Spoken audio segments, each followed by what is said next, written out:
Greetings to you from the land down under. Carl from Oz here, Vintage Collector. This is, I believe, episode number 4. First of all, I want to give a bit of a roll call shout out to just a handful of friends in the community who've been very supportive and helpful to me in taking this YouTube journey and collecting journey. Of course, Orlando, everyone knows Orlando. Dan, Vintage Baseball in New York. Sammy Thunder, of course. Theo, Clemente Collector / CIA Executive. John, 3D80s kid who took the step of putting me on the screen first. Chris from Missouri, of course.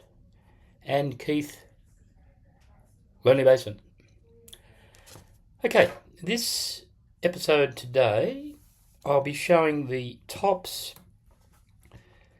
Booklet Set, which are a little set of tiny, well, they're not cards actually, because they're mini comics of various players.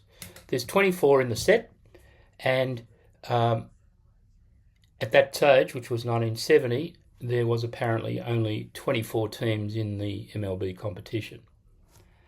As I say, they're in the form of a comic with little captions referring to the various players. The very first player in the set is, just bear with me for one moment, where is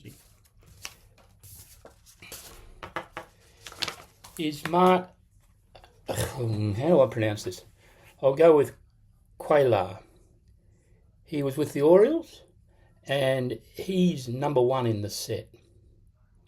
I don't know a lot about him, except I believe he did play in one of the winning World Series teams with the Orioles. That's number 1.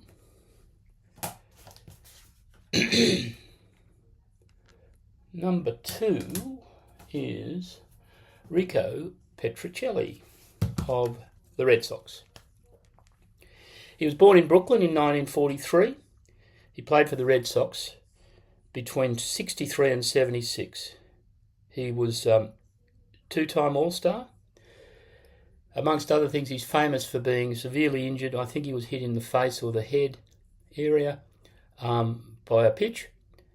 He attempted to come back, was never the same player after that, but is within Red Sox Nation a revered and much loved character. Next one is Jay Johnson. He at the time was with the Angels. He was born in 1945 and he died in 2020. He played between the years 66 and 85. Interestingly, he was on 2 World Series championship teams. The Yankees in 78 when they were opposed to the Dodgers, and then the Dodgers, he played for them against the Yankees when it was the strike-shortened season in 1981. He apparently was a very famous prankster. That's number 3. Number 4 is a guy with the White Sox named Walt Williams. Walt was born in 1943 and he passed away in 2010. He played with four clubs, the Colt 45s, the White Sox, the Indians and the Yankees. He subsequently had some playing time in Japan. Next one, number 5. I'm sure many of you guys will be, or guys and ladies will be aware of this guy, Vader Pinson. He's with the Indians. He was born in 1938 and died in 1995.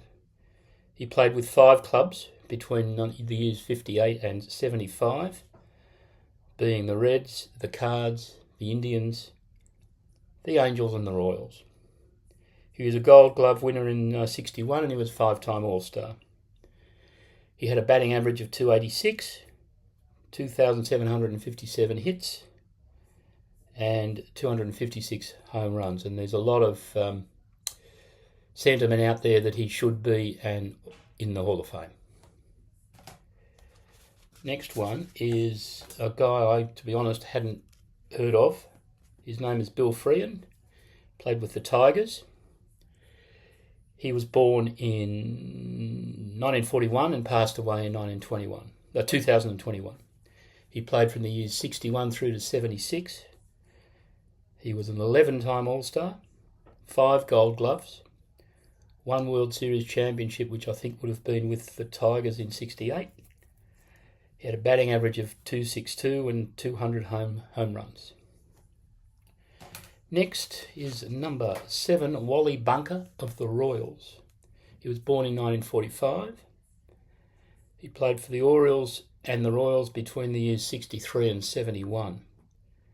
He was on the Orioles World Championship team of, I think, 1966, and he had a win-loss record of 60 and 52 and a career ERA of 3.51.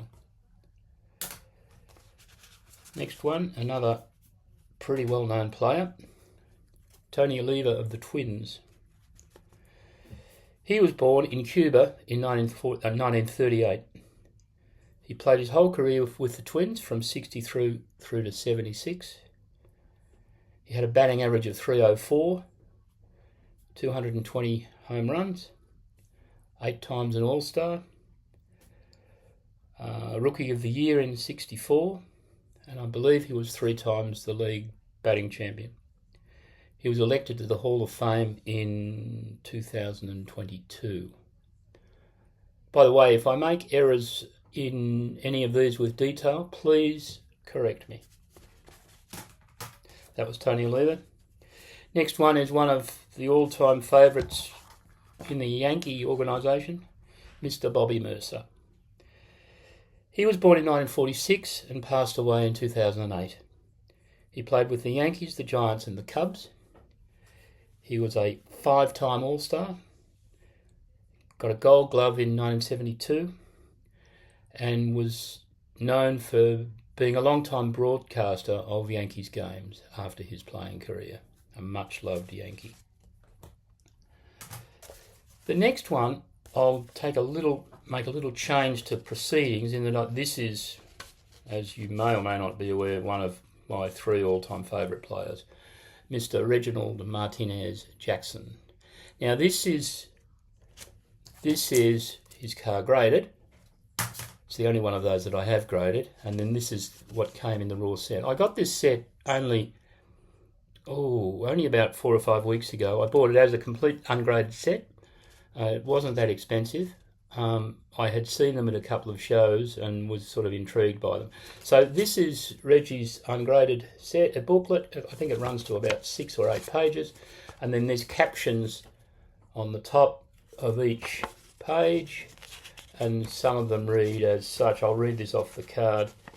But I'll give you a little bit of detail about him first. He was born in 1946. He played on 5 different clubs, most famously the Yankees and the A's, having been picked up by George Steinbrenner of the Yankees across from the A's when the A's were being broken up after their run of early 70s World Series success. He was 14 times an All-Star with a batting average of .262. He hit 563 home runs. He was a 5-time World Series champion, 3 times with the A's and twice with the Yankees. He's a first-round Hall of Fame draft pick, Hall of Fame electee in 1993. In my opinion, absolutely a true superstar. Some people didn't particularly like him, thought he was a bit of a hot dog, which he probably was, but why wouldn't you be? But some of the captions, for instance, in the book, where are we? It starts off, I won't go page by page, but it starts off with, where are you, Reggie? It starts off with, he was a football American high school all-star. He went to Arizona ASU University. Bad knees made him decide to turn primarily to baseball. In '66, he was voted College All-American baseballer. Later that year, he was a first-round draft pick with the Kansas City A's. A couple of months later, he hit 3 home runs in a game for Modesto. He was voted Southern League Player of the Year in '67. What else does it say about him? What else is there? Well, various other references are made to just how good he was. And yeah, one of my favourite players. No question about that. Next one is Tommy Harper of the Seattle Pilots. He was born in 1940. He played with 7 clubs. He was an All-Star in 1970 and twice led the league in stolen bases. He wasn't a player I was familiar with, I have to say. Number 12 is Mike Epstein. He was with the Washington Senators. Born in 43. Played from 66 to 74 with 5 different clubs. He played in the World Championship 1972 A's team. Number 13. You'll all know this guy, I think. Orlando Cepeda, Baby Bull. Born in 37 and he died only a couple of years ago. He played on 6 clubs, primarily the Giants. He was an 11-time All-Star. World Series champ in 67, I think it was. He was Rookie of the Year in 58. He was the MVP in 67. And he was a home run leader in 61. He was elected into the Hall of Fame in 1999. Next one, all-time favourite amongst Cubs fans, Mr. Cub himself, Ernie Banks. He was born in 31 and passed away in 2015. He played on the club from 53 through to 1971. He was a 14-time All-Star, twice MVP. He had a batting average of .274 and hit 512 runs. He was a first-round Hall of Fame electee in 1977. He was on the Major League Baseball All-Century team and without doubt one of the most loved players throughout the baseball community, but especially with Cubs fans. I don't think anyone disliked him. Next one, somewhat controversial, but you can't in any way criticise his ability. Mr. Pete Rose with the Reds. He was born in 41 and only passed away, I think, in 2024. He played from 63 through to 1986 on, I think, only 3 clubs, I think. He was a 17-time All-Star, 3-time World Series champ, World Series MVP in 75, Rookie of the Year in 63, 3 batting titles, I believe. Had a batting average of .303, hit 160 home runs, 4,256 hits, on the all-century team. Almost certainly should be in the Hall of Fame. Say no more. Next one, number 14, was Dennis Menke with the Astros. I don't really know much about Dennis, so I'll be relatively brief. He was born in 1940. He passed away in 2020. He played Major League Baseball for 12 years with 3 clubs. And he was an All-Star in 69 and 70. Next one, number 17, Bill Singer. Bill played with the Dodgers. He was born in 1944. He played between 64 and 77 with the Dodgers, the Angels, the Rangers, the Twins and the Expos. He was twice an All-Star and he pitched a no-hitter in 1970. And to be honest, I was not familiar with this player. La Grande Orange. Number 18, Rusty Staub, when he was with Montreal. He was born in 1944 and died in 2018. Played on 6 clubs between 63 and 85. Hit 292 home runs, batting average of 279, 6 times an All-Star, and very much admired amongst the Mets and Expos fraternity. Next one, Cleon Jones, when he was at the Mets, born in 1942. He played from 63 to 76 with the Mets, the White Sox. He was an All-Star in 69 and played on the 69 Mets, Miracle Mets World Series winning team. There's a bit of a mess in here now. Number 20, Deron Johnson of the Phils.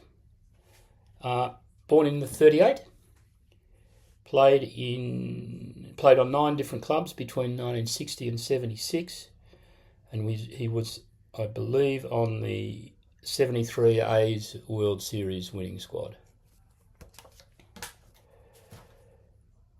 Number 21 is Bob Moose of the Pirates.